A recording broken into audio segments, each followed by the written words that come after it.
Merci beaucoup. Bonjour tout le monde. Je voudrais vous remercier pour cette présence massive ce matin dans ce forum Invest in Sénégal. Excellence, Monsieur le vice-président de la République sœur de Côte d'Ivoire, cher Tiemoko Mele Koné, Monsieur le représentant de Sa Majesté Charles III, roi du Royaume-Uni, Mesdames, Messieurs les présidents des institutions constitutionnelles de la République du Sénégal, Madame la ministre de l'Économie, du Plan et de la Coopération, Monsieur le directeur général de l'APIX, Monsieur Katani, président du groupe Attijari, distingués invités, chers participants, Mesdames et Messieurs, Excellences, Mesdames, Messieurs les ambassadeurs, Mesdames, Messieurs les représentants du secteur privé, national, africain et international, je tiens d'abord à saluer et remercier tous nos hôtes qui ont bien voulu répondre à notre invitation en prenant part à cette première édition du Forum Invest in Sénégal. Je remercie particulièrement notre hôte de marque, le vice-président Tiemoko Mele Koné, représentant mon frère, mon grand frère, mon aîné, le président Alassane Ouattara, invité d'honneur du Forum. Et cette invitation d'honneur est venue tout naturellement, car le président Ouattara, comme le vice-président Koné, comme vous le savez, sont des anciens gouverneurs de la Banque centrale, donc qui ont séjourné pendant plusieurs années ici au Sénégal. Et nul n'est besoin d'insister sur la qualité exceptionnelle des relations fraternelles qui ont toujours existé entre la Côte d'Ivoire et le Sénégal. Merci donc pour cette présence. Et surtout, merci aussi à tous nos invités pour leur présence, ce qui est une marque renouvelée de la confiance envers le Sénégal comme destination fiable et sûre de l'investissement privé étranger. À toutes et à tous, je souhaite la bienvenue, dal leen ak jàmm et surtout un agréable séjour.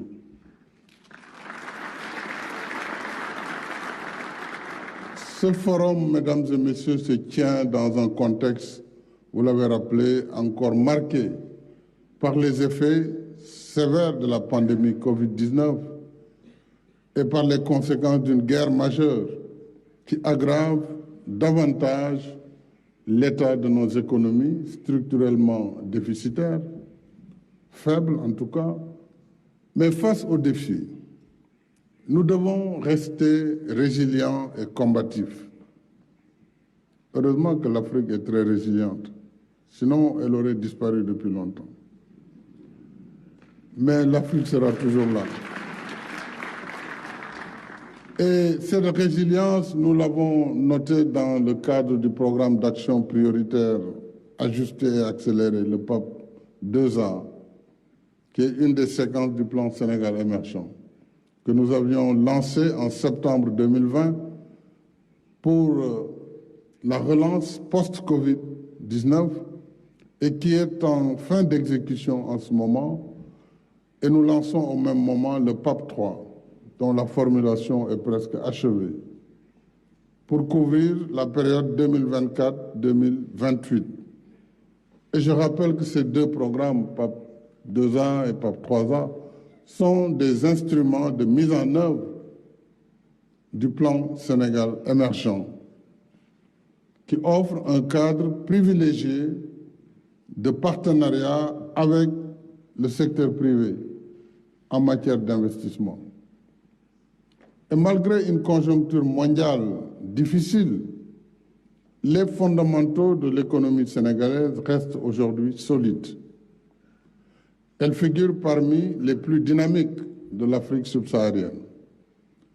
avec un taux de croissance de l'ordre de 6% depuis la mise en œuvre du PSE en 2014, qui a été juste freiné par la Covid.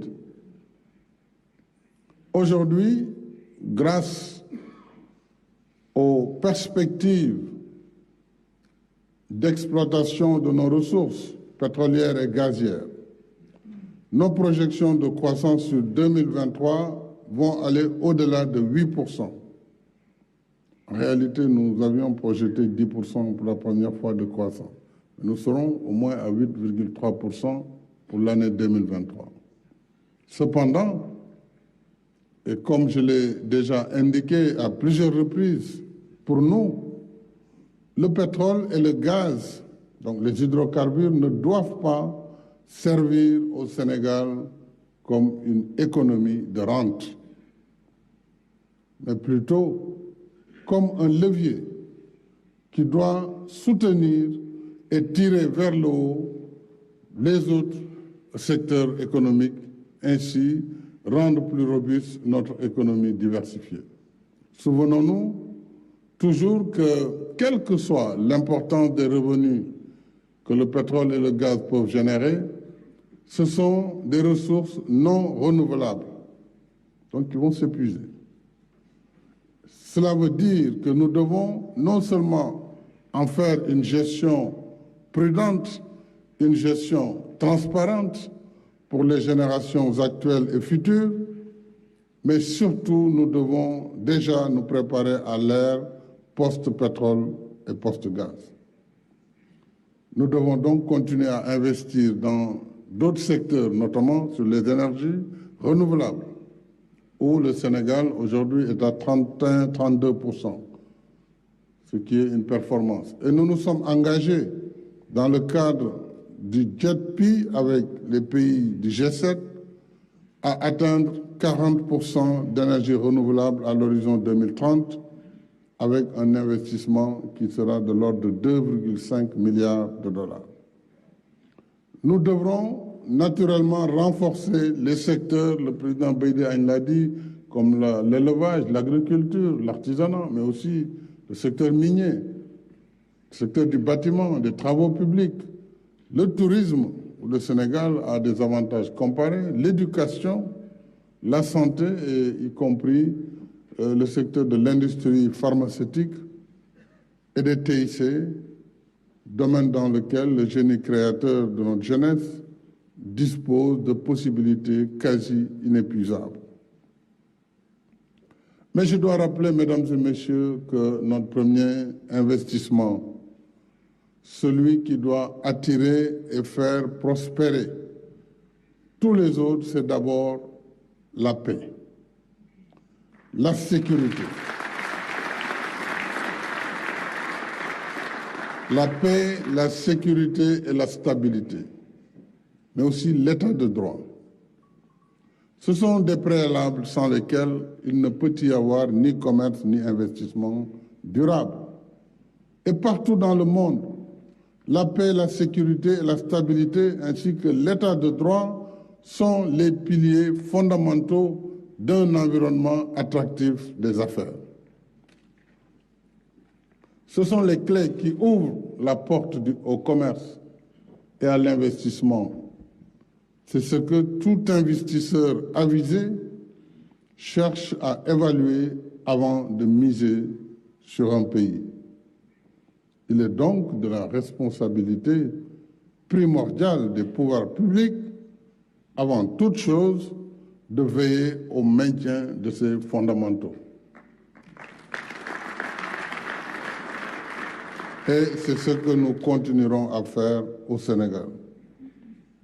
Ces préalables réunis, il s'agit aussi de créer et de maintenir un standing national qui tend vers les standards internationaux.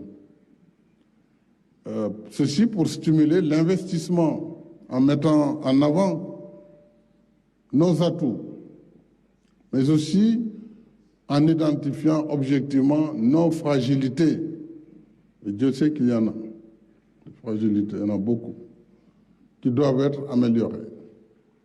L'environnement des affaires n'est pas en effet une donnée statique elle exige constamment une veille rapprochée pour dénouer les goulots d'étranglement afin de favoriser un environnement des affaires convivial pour l'investisseur et protecteur de l'intérêt public. Ainsi, pour être crédible et atteindre nos objectifs de doing business que ce forum a la vocation de promouvoir, alors nous ne devons pas nous limiter simplement à faire du business as usual, encore moins verser dans un exercice d'autosatisfaction. Au Sénégal, le Forum Invest, j'allais dire, doit s'inscrire dans une logique de perfectionnement devant permettre au pays de délivrer de meilleures performances en restant à l'écoute des partenaires du secteur privé et en intégrant les meilleures pratiques qui se font ailleurs. C'est cela aussi qui est nécessaire, aussi bien à l'échelle régionale, continentale donc, qu'à l'échelle internationale. Nous devons évoluer dans un environnement de libre concurrence, de libre compétition. Ça aussi, tous nos partenaires doivent se mettre à l'idée que c'est la compétition aussi en Afrique. Donc, il faut qu'ils se mettent à l'esprit qu'ils doivent aller dans un terrain de chasse où il y a d'autres chasseurs. Donc, il n'y a plus de monopole absolu. Nous devons faire l'effort d'être attractifs et d'être en mesure d'attirer, mais ceux qui viennent aussi, qu'ils comprennent que les terres conquises, c'est fini. Donc maintenant, on va à la compétition. Et les règles sont égales pour tous. Voilà ce que je pense être utile pour nous, pouvoir public, mais aussi pour les investisseurs, qui puissent exiger que nous interrogions nous-mêmes nos méthodes et nos procédures. Ce sont le gouvernement et les services publics. Que nous interrogions nos méthodes, nos procédures, afin qu'elles ne soient pas des obstacles à l'investissement privé. Je pense que le Sénégal fait des efforts, mais il y a encore beaucoup d'efforts à faire pour lever toutes les contraintes qui ne soient pas des freins au commerce et à l'investissement. Time is money, disent les Anglais. C'est un dicton. Et l'investisseur n'a pas de temps à perdre dans la bureaucratie et les procédures et autres formalités indues.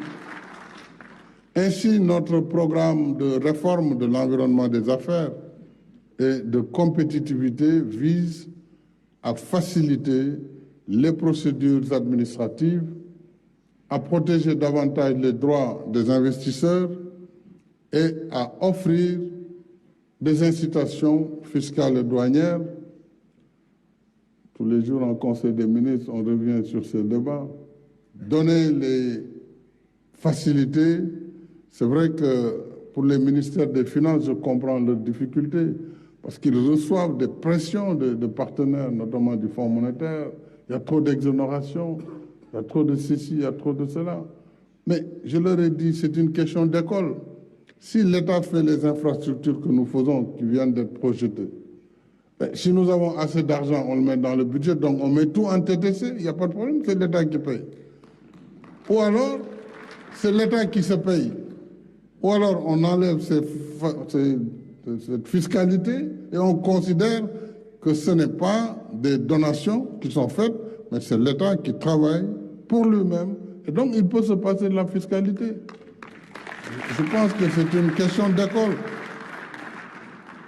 Alors, ce programme, je disais, est articulé autour de 4 axes, ce programme de promotion, d'amélioration de l'environnement des affaires. Le premier axe, c'est la digitalisation des procédures administratives liées à l'investissement privé et au commerce. Deuxième axe, c'est l'harmonisation et l'assainissement de l'environnement juridique et fiscal. Nous avons une fiscalité très complexe. Je le disais souvent au Premier ministre, c'est un fiscaliste, et au président de... La fiscalité, elle est faite pour ne pas être comprise. Trop compliqué. Trop compliqué. Alors, quand vous leur demandez de faire une réforme, de simplifier, je vais vous donner un exemple. Je leur ai dit, moi je suis ingénieur, donc je ne suis pas fiscaliste, mais je comprends la logique. Je leur ai dit, dans le domaine du bâtiment, vous avez, pratiquement les gens ne payent pas l'impôt, parce que personne ne paye rien du tout, en vérité. Je leur ai dit, pour capter cette manne, mais simplifier l'impôt sur le foncier bâti. Ceux qui ont des contrats de location, dites-leur, 11 mois c'est pour vous, 1 mois c'est pour l'État. Comme ça, le calcul, il est simple. Si le montant est de 1 million de francs CFA le mois, donc à la fin de l'année, le bailleur, il donne 1 million au trésor et puis là, c'est 11 millions. Il n'y a pas de calcul savant, de coefficient qui finalement nous amène à ne pas recouvrer.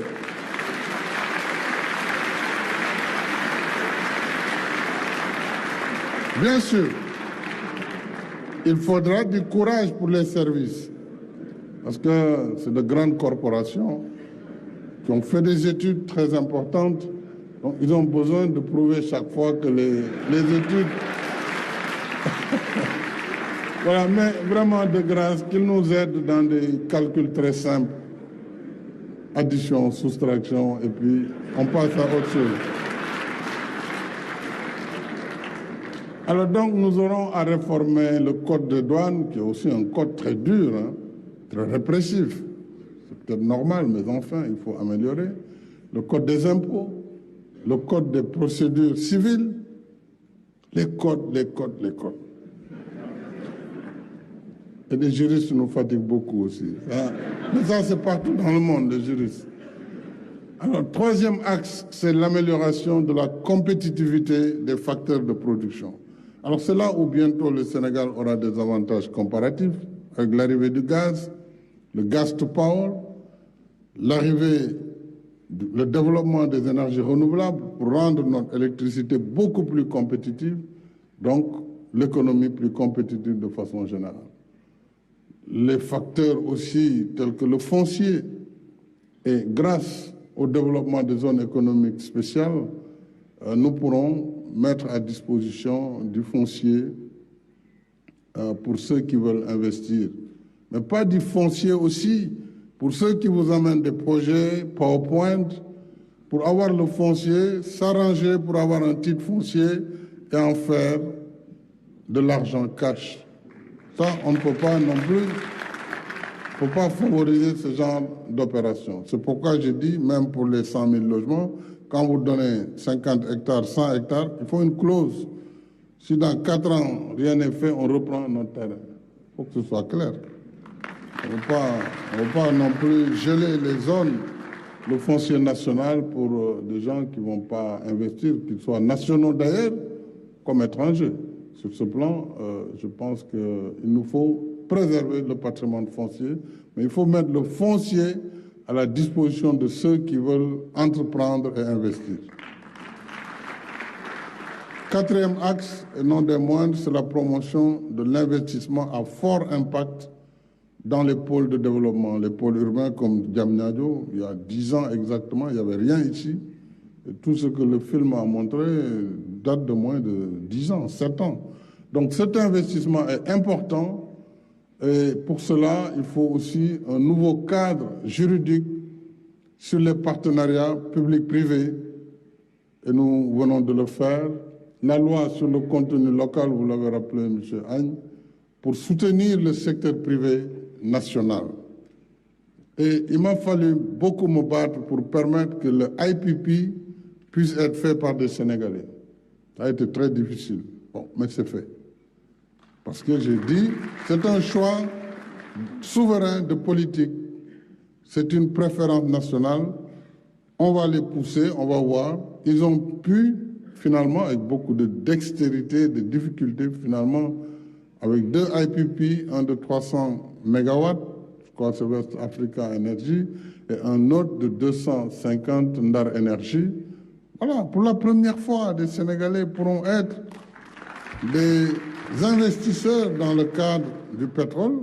Et ça, donc je parle de 500 MW, mais sur 1500 et quelques, il y a Alain Eboubissé qui me regarde, Africa 50, qui est aussi notre partenaire. Je le salue avec la centrale de Malicounda et d'autres centrales solaires. Mais c'est bien, il faut que les nationaux aussi soient aidés. C'est pourquoi je prône le développement de la co-contractance et non seulement de la sous-traitance. Voilà. Mais j'ai toujours appelé notre secteur privé national aussi à se mettre en consortium. Si chacun va avoir sa petite unité, PDG de quelque chose comme ça, c'est rien du tout. Mieux vaut être membre d'une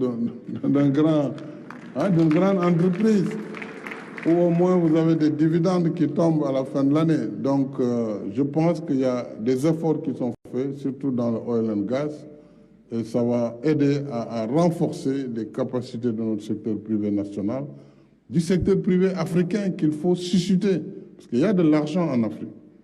Il faut pousser les Africains à investir sur le continent et naturellement continuer à attirer les investisseurs internationaux qui ont également toute leur place sur le continent. Et nous allons poursuivre les zones économiques spéciales. Elles nous permettront de faciliter l'accès aux fonciers, comme je l'ai dit. Elles permettront le financement et le développement des PME, la formation professionnelle, la modernisation de l'administration et de la législation du travail. Parce que là aussi, il faut qu'on comprenne qu'on ne peut pas avoir de vieux textes qui datent de l'indépendance, la période post-coloniale, et vouloir aller vers les émergences avec les mêmes textes. C'est une utopie. C'est-à-dire un emploi garanti, qu'on travaille ou pas, on ne peut pas être licencié, on ne peut rien faire contre vous, c'est contre le progrès. Moi, tout le monde connaît ma fibre sociale. Je suis pour la protection des travailleurs. Je suis pour leur épanouissement, pour les aider dans le pouvoir d'achat. Mais il faut que les gens y travaillent ou ils cèdent la place. Parce que nous sommes dans un monde de compétition féroce. Et c'est l'État qui doit commencer par changer ses propres règles en matière de code du travail au sein de la fonction publique. Pour que les gens se mettent toujours en mouvement, qu'ils travaillent pour avancer et non pas avancer parce qu'on est le plus ancien. Parce que c'est cette fonction publique de carrière aussi qui est un des freins de notre administration. Mais enfin, ensemble, avec tous nos agents, nous allons travailler. Vous allez travailler parce que, de toute façon, pour moi, c'est fini. Vous allez travailler donc à poursuivre ces réformes qui demandent beaucoup de courage, beaucoup d'ambition également. Alors, mais à elles seules, toutes ces réformes ne suffisent pas. Ce qui compte et qui fera la différence, c'est la disponibilité et le travail des hommes, je viens de le développer, et des femmes qui appliquent les réformes, qui interprètent les textes, qui animent les structures, qui accueillent, qui conseillent, qui orientent l'investisseur et surtout qui prennent les décisions. Mais tout cela dans la transparence, sans bureaucratie, sans perte de temps inutile. Ce qui doit être fait aujourd'hui ne peut pas être reporté à demain. Et si tout le monde fait ça dans nos administrations, je crois que nous allons avancer très vite. C'est pourquoi nous devons bannir de nos services, de nos administrations, tout comportement laxiste qui entrave la bonne marche des affaires. Il faut aussi que les agents publics comprennent que ce n'est pas l'État qui crée la richesse, c'est le privé. Ce n'est pas l'État.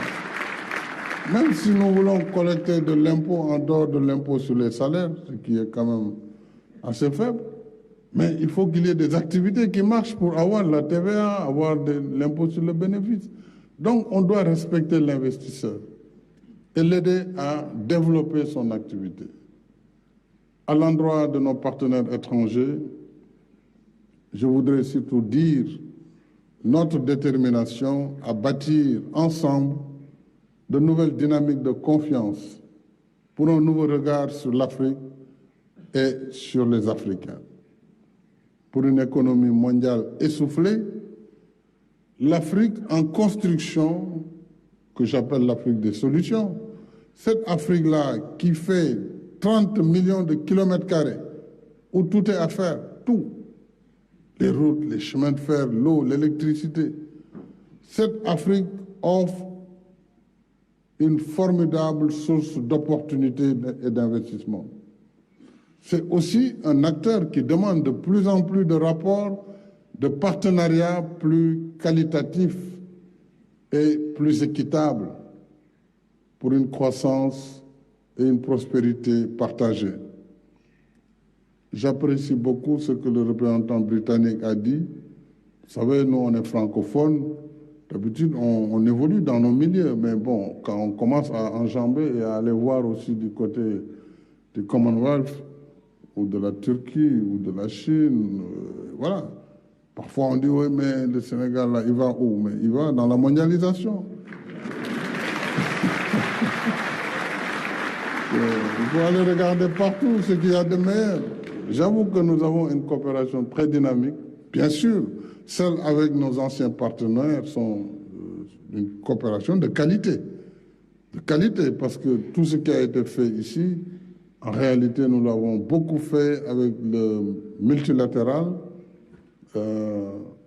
notamment la Banque africaine de développement, la Banque islamique, la France à travers l'AFD, tout ce qui a été sur le chemin de fer, le TER et beaucoup d'autres infrastructures, et tous les autres partenaires, la Banque mondiale. Donc nos partenaires traditionnels, partenariats traditionnels, on ne les remet pas en cause, au contraire, mais il faut qu'on les complète, puisque les besoins d'investissement en Afrique sont tellement importants qu'aucun pays, fût-il la première puissance mondiale, ne peut soutenir le rythme de la demande. Aucun pays. Donc il y a la place pour tout le monde. Il faut juste que nous travaillions ensemble pour relever les défis de l'accompagnement institutionnel à nos partenaires. Et à mon sens, le vrai enjeu aujourd'hui du partenariat avec l'Afrique, ce n'est plus le débat sur l'augmentation de l'aide publique au développement. Pour nous, ce n'est pas un sujet. Ceux qui peuvent augmenter, ils peuvent, mais ce n'est pas le sujet. Le vrai sujet, c'est comment avoir une perception juste du risque d'investissement en Afrique pour réduire les taux d'assurance sur l'investissement en Afrique, augmenter donc l'investissement privé et augmenter la productivité en Afrique. C'est ça l'enjeu fondamental. Et c'est pourquoi je lance un appel aux pays développés pour qu'ils accompagnent, surtout à nos partenaires traditionnels de l'Europe, des États-Unis, qu'ils accompagnent leurs entreprises qui viennent en Afrique avec des facilités de financement, avec des facilités de garantie, afin que également les États puissent prendre plus de volume de dette, mais une dette qui est maîtrisée, une dette qui n'est pas indue, simplement parce que renchérie par des considérations tout à fait subjectives, comme les notations qui sont faites sur les pays. S'il y a un pneu qui est brûlé au Sénégal, on dégrade tout de suite le Sénégal. Parce qu'il y a 2 tartampions qui ont brûlé des pneus, qui l'ont jeté dans l'Internet. Vous allez dans un pays du Nord, on brûle 100 pneus et 400 000 bâtiments. La note ne bouge pas. Voilà le problème. Et nous allons payer donc l'impertinence de certains citoyens, c'est normal, bon, faut l'accepter. Il faut savoir qu'on va le payer cher. Parce qu'on va dire, oh, Sénégal, c'est maintenant dangereux. Il n'y a aucun danger ici, je vous assure, il n'y a aucun danger.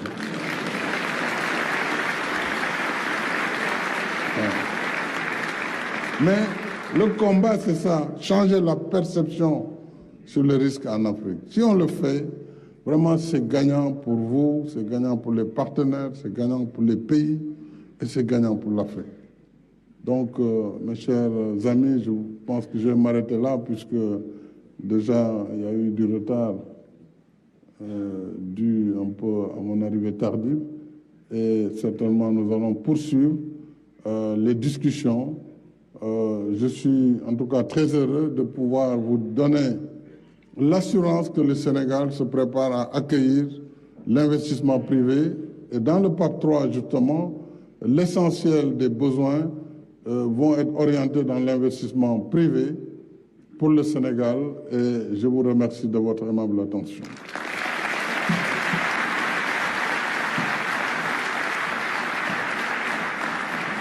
J'ai quand même oublié de déclarer ouvert. Je déclare ouvert donc les travaux du Forum Invest in Sénégal. Je vous remercie.